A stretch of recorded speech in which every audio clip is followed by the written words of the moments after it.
This week I decided just to tell my thoughts on video.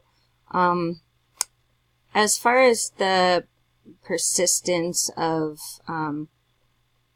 these ideas of tailoring instruction to learning styles, I think one reason it's popular is anecdotal.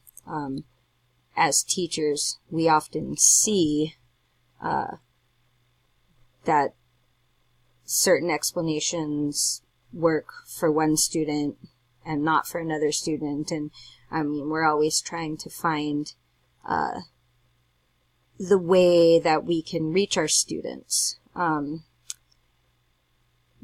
article that we read talks about the idea of putting people into a type is popular, and we like to categorize ourselves. We like to find out what type of person we are. They talk about the Myers-Briggs test, and so we like to sort personality types.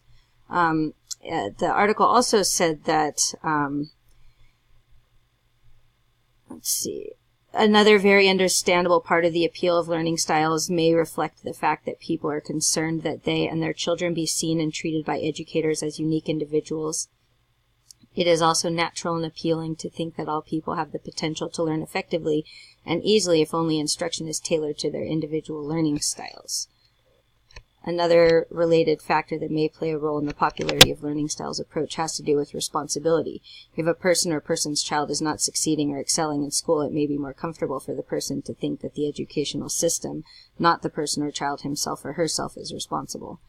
I think all those things play into it.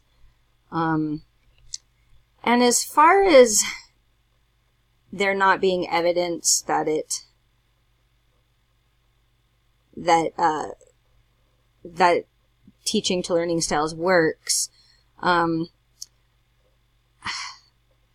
guess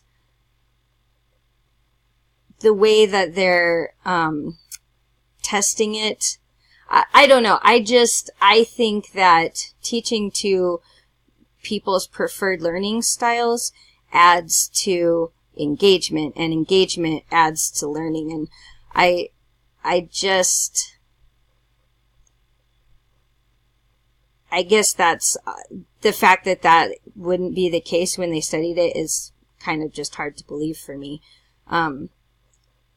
because I see that happening all the time, and the more you try to make learning engaging, then the more learning happens. So I guess those are my thoughts.